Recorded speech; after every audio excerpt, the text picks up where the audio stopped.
Hello everyone, how are you today? Welcome back to my class Sukhdev Patsaria Chemistry classes Gwalior for G, NEET and Board exam preparation. Today we are going to discuss on lecture number 3 of solutions class 12th.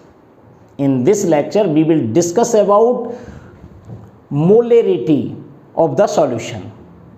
This lecture is very important for those students who are preparing for G or NEET with 12th class. So let's start without delay. What kindly request to you, please like, share and subscribe my channel. तो चलिए आज के इस lecture में आपको सिखाने वाला हूँ मोलेरिटी क्या है और इसे कैसे इसके न्यूमेरिकल सॉल्व करते हैं। 12th क्लास का सॉल्यूशन वाले टॉपिक से लिया गया है। क्रम से अगर आप वीडियो देख रहे हैं तो आपको कोई प्रॉब्लम नहीं आएगी। तो चलिए सबसे पहले हम मोलेरिटी की डेफिनेशन समझते हैं, उसके बाद उसका क्या फॉर्मूला है और इससे कैसे न्यूमेरिकल सॉल्व करते हैं, उस फॉर्मूले से हम सारी जानकारी आपको देने वाले हैं। तो नोट कीजिए सबसे पहले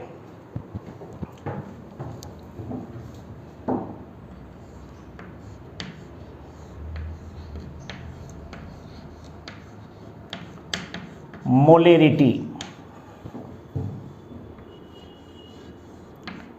It is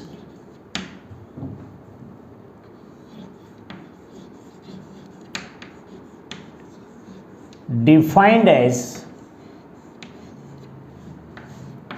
the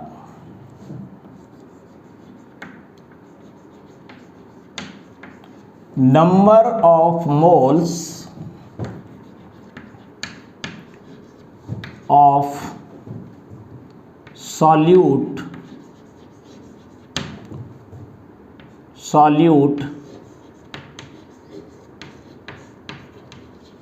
dissolved in. It is defined as the number of moles of solute dissolved in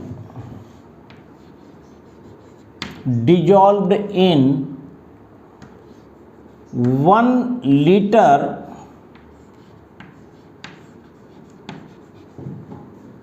volume of solution.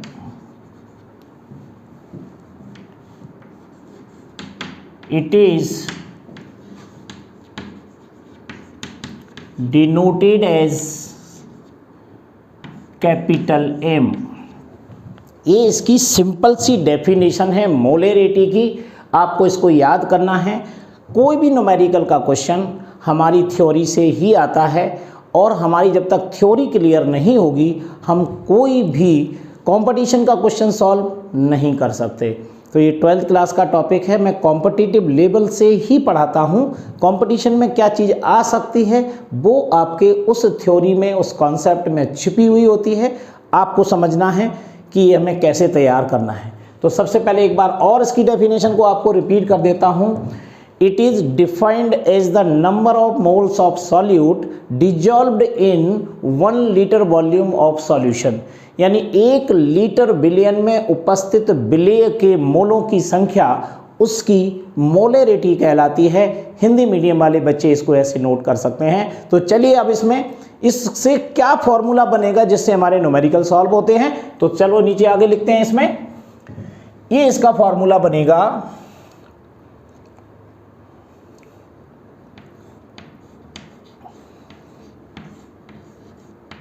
मोलेरिटी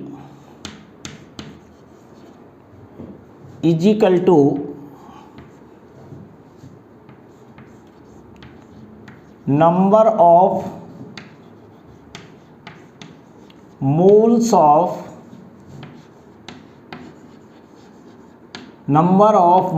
of solute upon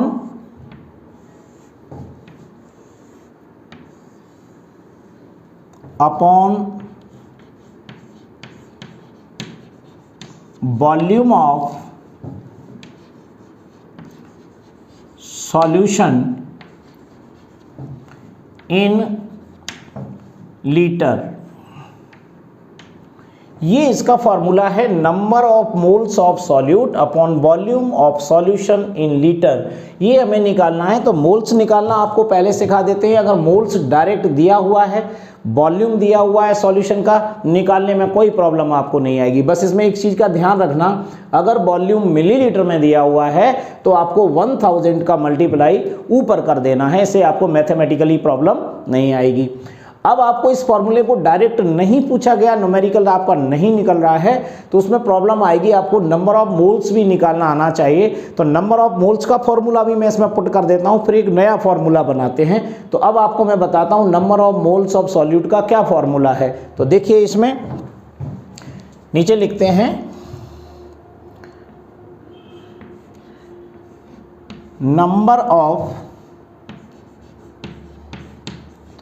moles of solute is equal to mass of solute upon या divided by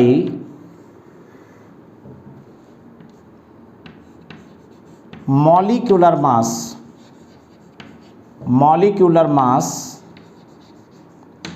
of solute.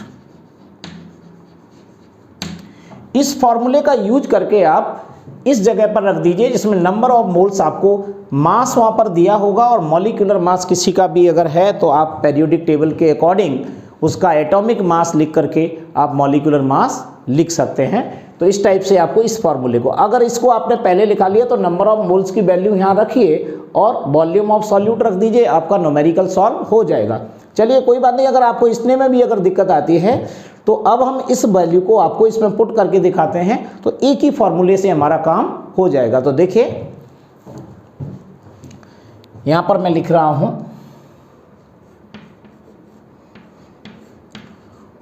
मोलेरिटी is equal to, ये वाला पहले ले लीजिए, mass of solute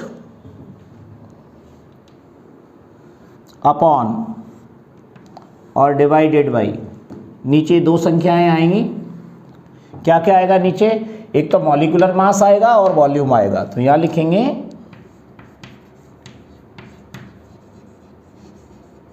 molecular mass of solute into, ये नीचे आ जाएगा volume of solution, volume of solution in litre. ये आपका नीचे आ गया।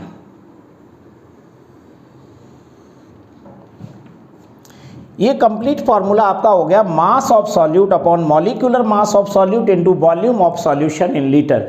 आप ऊपर वाले दोनों फॉर्मूलों का यूज नहीं करना चाहते हैं तो कोई दिक्कत नहीं है, कंपटीशन में आपको स्पीड से सॉल्व करना है तो आप इस नीचे वाले फॉर्मूले को डायरेक्ट भी याद कर सकते हैं, mass of solute upon molecular mass of solute into volume of solution in litre. इस फॉर्मूले से आप किसी भी टाइप का मोलेरिटी का क्वेश्चन सॉल्व कर सकते हैं।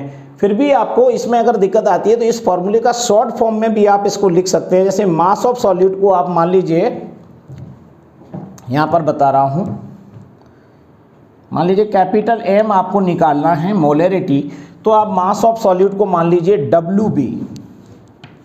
क्या मान लेना है, WB। और नीचे ये रहा आपका मॉलिक्यूलर मास ऑफ सॉल्यूट, इसको मान लीजिए MB into volume of solution litre को मान लीजिए VL।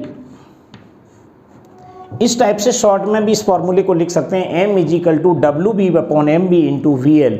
ये भी सिंपल तरीका है, कंपटीशन में आप इस फॉर्मूले को याद करके जा सकते हो। उसके अलावा मैं आपको बताऊं मोलेरिटी निकालने के लिए कुछ डिपेंडेंट फार्मूले भी होते हैं। जैसे एक फार्मूला जो आपको ज़्यादा ज़रूरत पड़ेगी और ज़्यादातर नीट में इस तरीके के क्वेश्चन बहुत पूछे गए हैं, एक मोलेरिटी इक्वेशन भी होती है जिसमें दो या 2 से ज़्यादा वॉल्यूम का मिक्सचर किया जाता है तो उसमें आपको इस इक्वेशन को भी तैयार कर लीजिए। इसे बोलते हैं हम मोलेरिटी इक्वेशन। मोलेरिटी इक्वेशन इसे लिखा जाता है, इसको तैयार कर लो, m1 into V1 is equal to M2 V2। अगर V1 और V2 दिया हुआ है, M1 दिया है, तो हम M2 की वैल्यू निकाल सकते हैं, यानी 3 वैल्यूज अवेलेबल होंगी और हम एक वैल्यू को आप उसमें आसानी से निकाल लेंगे। तो ये कहलाता है हमारा molarity equation M1 V1 is equal to M2 V2। लेकिन बहुत सारे क्वेश्चन आपको ऐसे मिलेंगे इसी मोलेरिटी में। अभी मैं रिलेशन वाले फॉर्मूले इसमें नहीं बता रहा हूँ कि मोलेरिटी का नॉर्मेलिटी से क्या है, मोलेरिटी से क्या है, मोल फ्रैक्शन से क्या है, ये रिलेशन में अलग अलग फॉर्मूलों को लास्ट में दूंगा। अभी पर्टिकुलर मोलेरिटी को मैं टारगेट कर रहा हूँ, तो इससे अभी रिलेशन वाले फॉर्मूले आपको नहीं करना है। तो यहाँ पर एक फार्मूला और, जैसे अगर मिक्सचर 1 से ज़्यादा है तो इसमें इस फॉर्मूले को ऐसे भी पूछा जा सकता है। दूसरा फॉर्मूला आप ऐसे याद रख सकते हैं इसको, M1 V1 plus M2 V2 is equal to M3 V3। ये भी नीट में इस टाइप का क्वेश्चन आपको मिलेगा, तो आप इसे तैयार कर सकते हैं।